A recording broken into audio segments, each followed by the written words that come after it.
할렐루야. 다윗의 슬픈 노래로라는 제목으로 말씀 전하도록 하겠습니다. 잠깐 기도하겠습니다. 사랑해 주님 감사합니다. 하나님의 사랑으로 또 하나님의 은혜로 이렇게 창조교회라는 교회 공동체로 불러 모아 주심에 감사합니다. 하나님이 이 예배의 주인 되시고 하나님의 그 마음을 하나님 전달할 때에 하나님 부족하고 연약한 종이 붙들어 주시고 이 시간 가운데 함께 하시고 임재하여 주시옵소서.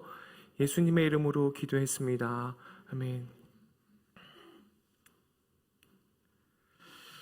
우리 민족은 역사적으로 굉장히 많이 외부의 침입을 받은 민족 중에 하나이지요.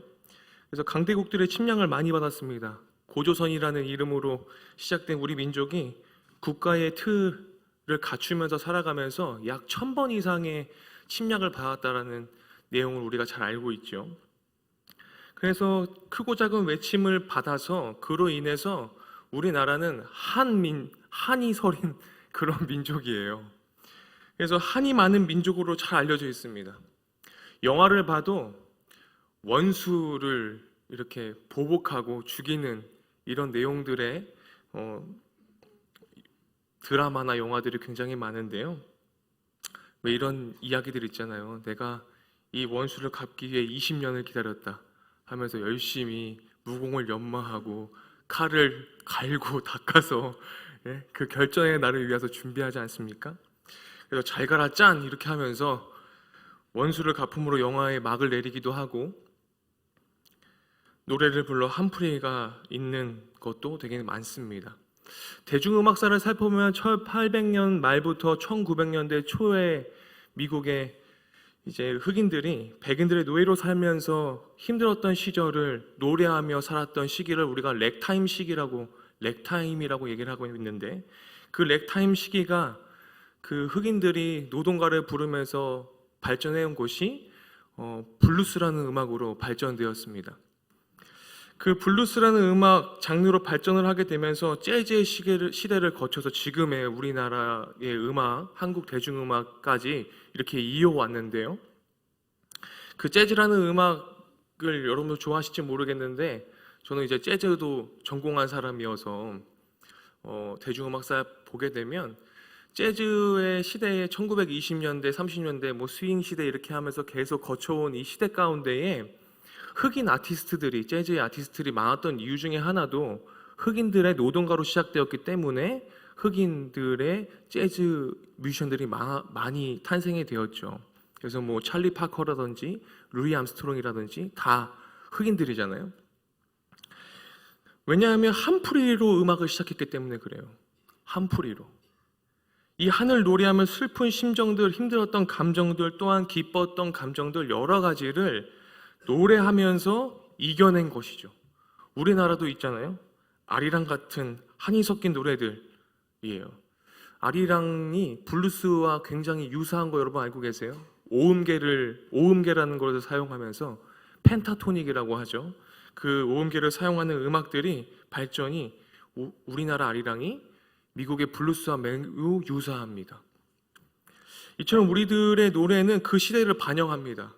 우리들 막 7080 시대, 뭐 세시봉 시대 막 하면서 통기타 치고 했던 그 시대를 반영하는 음악들이 왜인지 여러분 잘 아시잖아요. 그 한을 노래했던 것이죠. 주변을 둘러보면 다 원수 천지입니다. 한이 서려 죽을 지경입니다.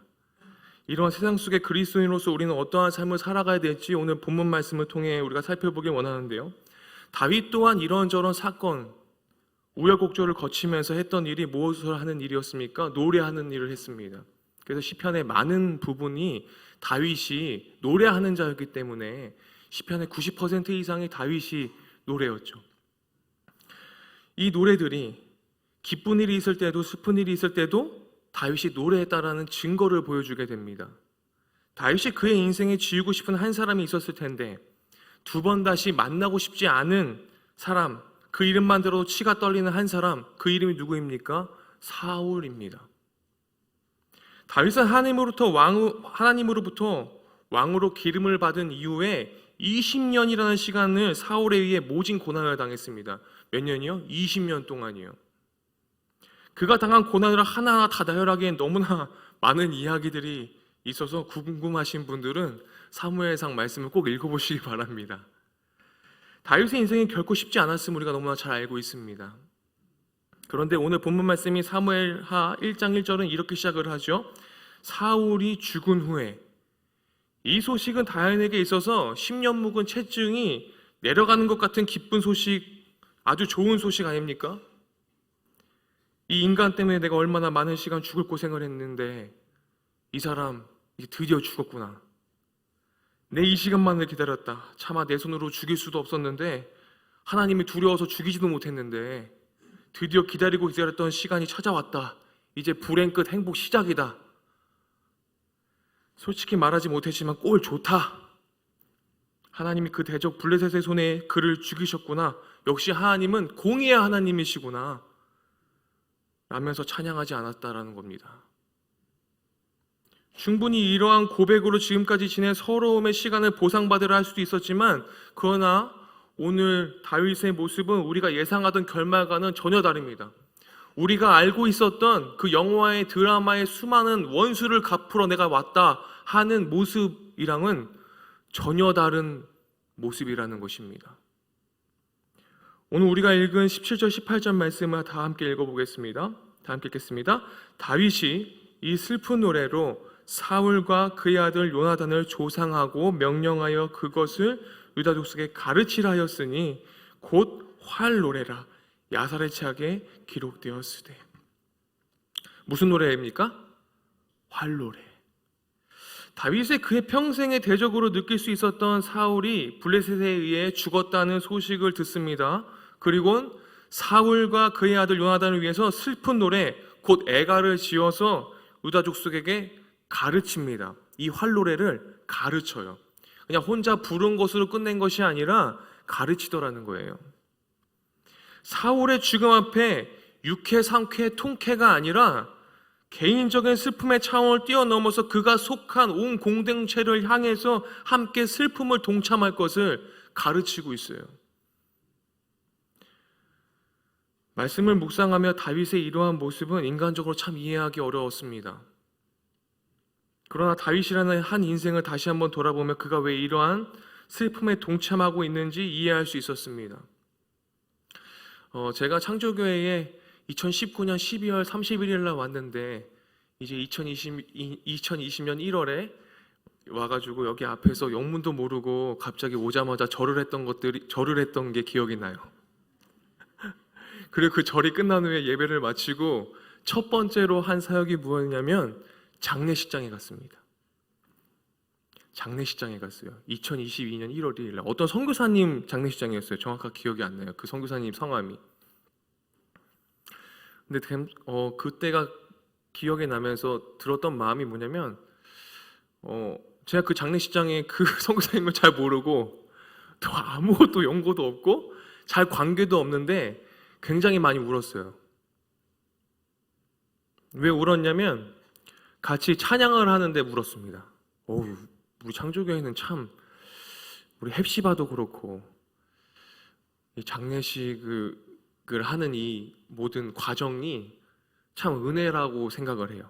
함께 슬픈 노래를 부르잖아요. 함께 울고 함께 웃고 하는 거.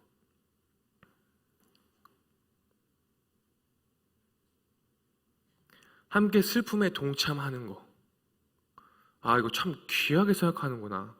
참 많은 교회를 다니면서 장례식장을 참여해봤지만 이렇게 장례식을 잘 하는 교회, 참 건강한 교회다라는 생각을 처음 오자마자 했습니다. 다윗은 예나 지금이나 그 마음의 중심에 가장 큰 우선순위가 무엇이었냐면 하나님의 뜻이었습니다. 하나님의 주권, 하나님에 대한 주권의 그 하나님의 뜻에 대한 순종이죠. 야, 네가 사울 왕이 죽었다고 해서, 네가 사울 왕을 죽일 수 있는 순간이 많았다고 해서 나의 뜻과 나의 주권을 네가 어길 거야? 라는 마음을 다윗에게 충분히 주셨을 거예요. 그래서 그 음성에 다윗은 응답하였고 그는 슬픈 노래를 지금 부르고 있고 함께 그 슬픔에 동참하기를 가르치고 있더라는 것입니다. 이전 사울을 자신의 손으로 죽일 수 있었던 두 번의 기회가 있었을 때도 그는 하나님이 기름 부어 세운 왕이기에 하나님의 주권에 철저히 순종했던 것을 우리가 보면서 알 수 있지 않습니까? 개인적인 감정을 뛰어넘어 하나님의 뜻에 자신의 결정을 맡겨드리는 다윗의 모습을 우리가 볼 수 있지 않습니까? 현재 사울의 죽음 역시 동일합니다. 그의 사사로운 감정이 아니라 사울을 왕으로 세우신 하나님에 대한 신뢰가 있었기 때문에 그의 죽음 앞에서 슬퍼할 수 있었던 것입니다.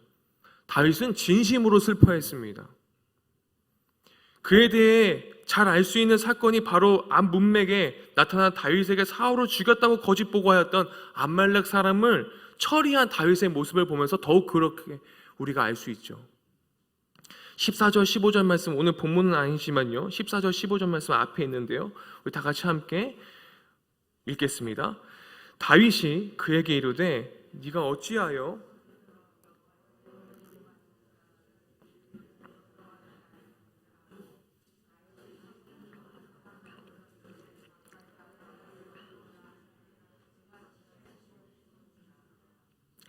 아멜렉 사람은 적어도 그의 눈에 봤을 때 사울을 다윗의 원수 정도로 생각한 거예요. 그죠? 아멜렉 청년은 이 사울이 죽었네? 이 사울은 다윗의 원수지. 그러니까 이 사울을 데리고 가면 내가 좀 뭔가 콩고물 하나로 떨어지겠다. 이 사울이 다윗의 원수인데 뭐라도 얻지 않을까 해서 데려갔는데 어떻게 됩니까? 다윗은 거꾸로 이 아멜렉 청년을 죽여버립니다. 다윗이 그에게 칭찬과 포상을 줄 것이라 확실했지만 이 아멜렉 청년은 잘못된 판단을 했어요. 다윗은 하나님의 주권과 뜻에 순종하는 사람이었잖아요. 원수를 사랑할 수 있는 사람이었잖아요. 다윗에게 있어 사울은 여전히 여호와의 기름 부음 받은 왕이었기 때문에 다윗은 슬퍼했습니다. 하나님이 세우신 왕을 함부로 처리한 아멜렉 사람은 죽임을 당했습니다. 이런 슬픈 상황 속에서 다윗은 슬픈 마음을 노래합니다. 다윗은 이 애가, 즉 슬픈 노래, 이 노래를 통하여 진정한 슬픔과 비통함을 잘 드러내고 있습니다. 또한 한 개인의 슬픔을 노래하는데 그치지 않고 온 이스라엘에게 성경에서 봤듯이 가르치며 애통에 동참하는 이 일 가운데에 그 무엇보다도 중요하게 생각하면서 그들을 위해 장례 예배를 드리면서 그 애통함을 나타냅니다. 다만 내용에 있어 한 가지 놀라운 것은 이 애가가 어떠한 형태의 종교적인 뉘앙스도 없이 불려지고 있다는 것입니다. 순전히 인간적인 고통과 아픔만을 노래하고 있습니다. 절대 여기서 종교적인 뉘앙스가 없어요. 그럼에도 그 자체가 우리로 하여금 깊은 공감을 갖게 합니다. 다윗은 젊었을 때부터 인생의 많은 고통을 경험해야 했고 그때마다 바르게 슬퍼하는 법을 알고 있었던 사람이 다윗이었습니다. 바르게 슬퍼하는 법을 알고 있었어요. 그리스도인들이 신앙생활을 하면서 해야 되는 것 중에 하나가 무엇입니까? 바르게 슬퍼하는 법을 아는 것입니다. 바르게 슬퍼할 줄 알아야 합니다. 그럼에도 사울과 요나단의 죽음에 대해서 다윗의 커다란 비탄은 끔찍한 상실감과 그에 따른 모든 감정을 정직하게 드러내되 기도하는 마음으로 건강한 영혼의 시면으로 우리를 인도해주고 있습니다. 이 시대를 잘 반영하고 있죠. 7080 노래들처럼요. 그래야 그 속에 죽은 자들에 대한 관대함이 넘쳐나고 있습니다. 다윗은 좀 전에 읽었던 18절에서 자신의 슬픔을 노래로 표현했을 뿐 아니라 사람들의 그 노래를 배우라고 명령하고 있는데 우리는 때때로 대중가요를 통하여서 자신의 인생과 연결되어지는 한두 곡을 접하게 되면 마음이 찡해지는 것을 경험하게 되곤 합니다. 다윗은 활노래를 함께 부르며 자신들의 경험으로 삼기를 원합니다. 죽음을 비롯해서 인생을 직면하게 되는 수많은 여러 상실감과 뼈저린 슬픔을 만날 때 그저 슬퍼하고만 있는 것이 아니라 하나님의 주권이라는 그 맥락 속에서 그 슬픔을 승화시키면서 공동체와 함께 부르더라는 것입니다. 그래서 그 슬픔을 공동체와 나누면서 기쁨으로 변화될 것을 기대하며 부르는 것은 아닐까요? 26절에 그래서 이 슬픈 마음을 어떻게까지 표현합니까? 사랑의 노래로 끌고 갑니다. 26절 말씀을 다 함께 읽겠습니다. 26절이요. 내 형 요나단이여, 내가 그대를 애통함은 그대는 내게 심히 아름다움이라.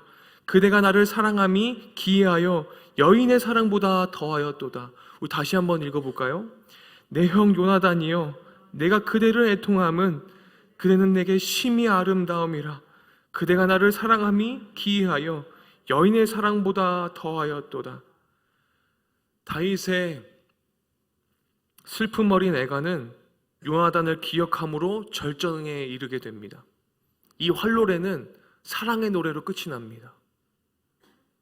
요나단을 향한 다윗의 그리움이 여인의 사랑함에 비교를 하면서 여인의 사랑함보다 더욱더 진한 사랑을 고백하더라는 것입니다. 남녀의 결혼은 단순히 육체적 거란만이 아니라 영혼의 결합을 의미하기 때문에 너무 아름다운 것이라고 우리가 알고 있습니다. 그래서 결혼 이야기의 저자인 폴 스티븐스는 부부를 가리켜서 어떻게 표현합니까? 영혼의 친구, 소울메이트라고 표현하잖아요. 다윗과 요나단의 우정을 가리켜 기이하다고 표현합니다. 여인을 사랑하는 것보다 더 진한 사랑. 이 기이하다는 경이롭다, 불가사의하다라는 뜻으로 초자연적인 권능을 나타내는 말인데, 다윗과 요나단의 그 우정 자체가 이처럼 진정성을 담고 있음을 강조해 주는 것입니다. 다윗과 요나단의 관계는 정말로 진하게 사랑하는 관계였습니다. 다윗에게는 많은 형들이 있었습니다. 요나단은 친형들보다 더 따뜻한 사람이었고, 다윗을 더욱더 피보다 더 진한 사랑을 주었던 사람, 그 사람이 바로 요나단이었습니다. 하나님의 섭리에 순종하는 것이 무엇인지 자신의 삶을 통해 가르쳐 주었던 것입니다.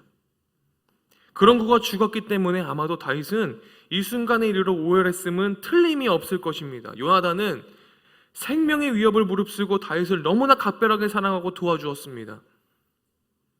다윗은 그러한 요나단의 사랑에 항상 감사했고, 그 사랑과 염려는 다윗을 향해 세상의 그 어떤 여인보다 뜨겁게 요나단을 사랑했음을 우리가 보고 있습니다. 그 여인의 어떠한 여인의 사랑보다도 고귀한 사랑. 오늘 본문은 다윗이라는 한 사람을 통해서 하나님의 뜻, 원수까지 사랑하는 하나님의 뜻이 무엇인지 선명하게 보여줍니다. 하나님은 혐오와 갈등이 만연한 오늘날 이 시대 속에 우리가 노래하기를 원하고 계십니다. 그리고 이 시대 속에 우리를 그리스도인으로 부르셨습니다. 그리고 우리가 그리스도인으로 살아가면서 사랑하라고 하는 말씀은 다른 이들과 구별되고 그 기준이 매우 높다라는 것은 우리가 그리스도인으로 살아가면서 잘 알고 있을 것입니다. 여러분, 그리스도인이 사랑해야 되는 사랑은 어떤 사랑입니까?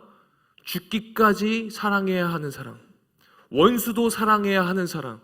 다른 사람들과는 그리스도인으로서 살아가면서 사랑해야 한다는 것은, 그 기준은 다른 사람들과는 매우 그 기준도 높고 매우 구별되어 있는 사랑입니다. 그리고 말에 그치지 않고 그 사랑을 이 땅에 친히 오셔서 온 마음과 온 몸으로 보여주면서 죽으셨던 그 사랑을 우리가 본받아 사랑해야 하기 때문에 죽기까지 사랑한 그 사랑으로 사랑해야 되더라는 것입니다. 인간의 힘으로는 사랑할 수 없고 용서할 수 없습니다. 그러나 이런 시대를 우리가 가슴에 품고 하나님의 사랑을 드러내기 위해서 하나님은 우리를 이 땅에 보내셨음을 우리가 잊지 않기를 소망합니다. 누가복음 6장 35절 36절 말씀을 다 함께 읽으면서 우리가 말씀을 좀 마치려고 해요. 함께 읽겠습니다. 오직 너희는 원수를 사랑하고 선대하며 아무것도 바라지 말고 꾸어주라. 그리하면 너희 상이 클 것이요 또 지극히 높으신 이의 아들이 되리니 그는 은혜를 모르는 자와 악한 자에게도 인자하시니라. 너희 아버지의 자비로우심 같이 너희도 자비로운 자가 되라. 우리는 하나님께 먼저 사랑과 용서를 받은 사람입니다. 그렇죠? 우리가 그 사랑으로 원수까지 사랑하고 섬길 때 하나님의 살아계심이 온 세상에 드러나게 됩니다. 왜 우리가 그리스도 살아가면서 왜 우리가 손가락질 받고 왜 기독교가 개독교라고 욕을 먹으면서 그런 시대를 우리가 마주하고 있습니까? 그 하나님의 사랑이 우리를 통해서 흘러나가지 않았기 때문은 아닐까요? 우리를 죽기까지 사랑하셨던 하나님의 사랑이 우리들에게 넘쳐나길 소망합니다. 그리스도인으로 우리를 부르셨기에 그리스도의 사랑을 노래하며 많은 이들을 사랑할 수 있기를 소망합니다. 우리 함께 찬양하겠습니다.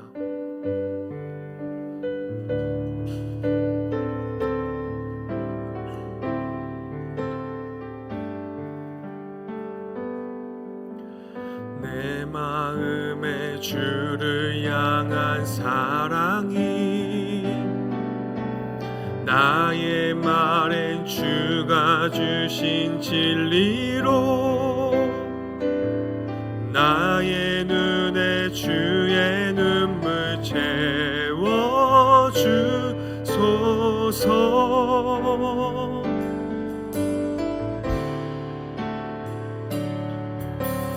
내 입술에 찬양의 향기가 두 손에는 주를 닮은 섬김이 나의 삶의 주의 은정 나게 하소서. 내 마음에 주를 향한 사랑이 내 마음에 주를 향한 사랑이 나의 말엔 주가 주신 진리로 나의 눈에 주의 눈물 채워주소서.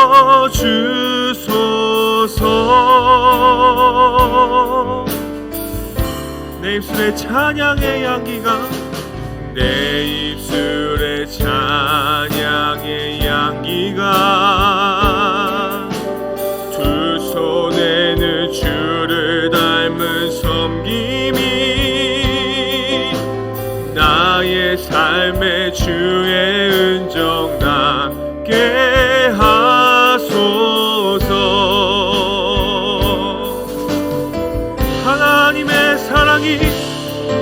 하나님의 사랑이 영원히 함께하리. 십자가의 길을 걷는 자에게 순종하의 삶을 사는 이에게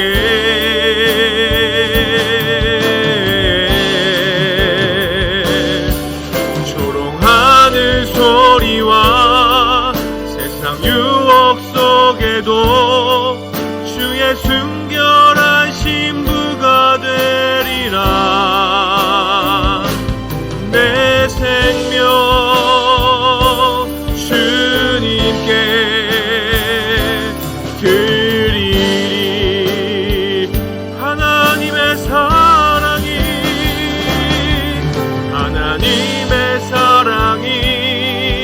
영원히 함께하리. 십자가의 길을 걷는 자에게 순교자의 삶을 사는 이에게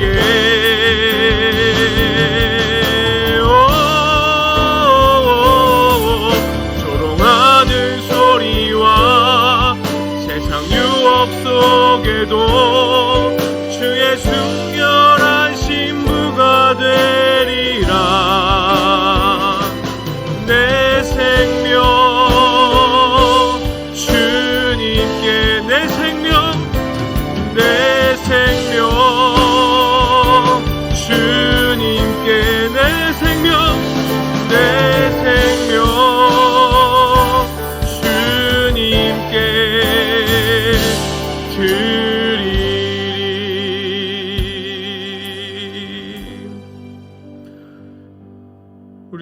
함께 기도하며 나아갔으면 좋겠습니다.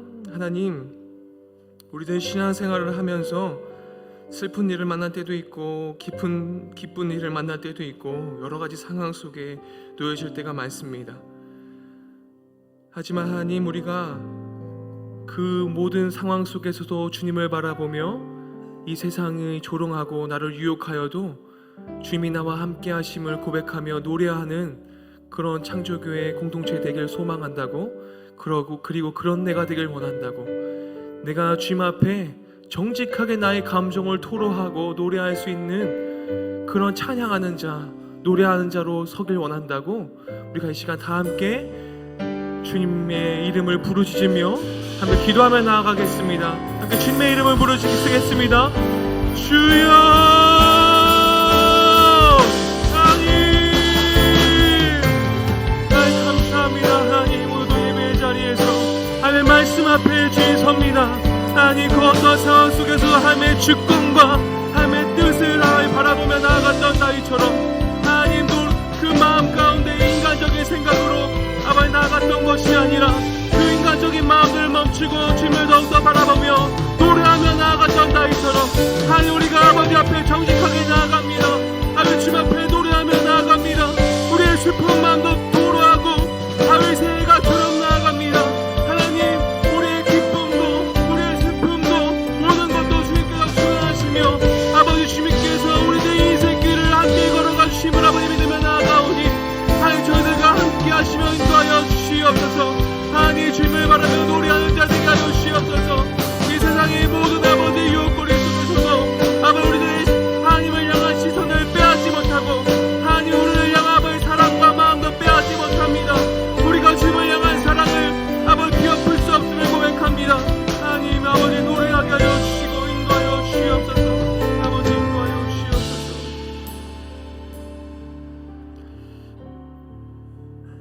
하나님, 오늘 우리들은 활이라는 제목으로 지은 다윗의 애절한 노래를 우리의 가슴으로 듣습니다. 다윗은 젊었을 때부터 인생의 많은 고통을 경험해야 했지만 그때마다 바르게 슬퍼하는 법을 알고 있었습니다. 요나단의 죽음 앞에서 커다란 비탄과 끔찍한 상실감에 빠질 수밖에 없었지만 그 모든 감정을 정직하게 드러내며 노래하는 다윗을 보게 됩니다.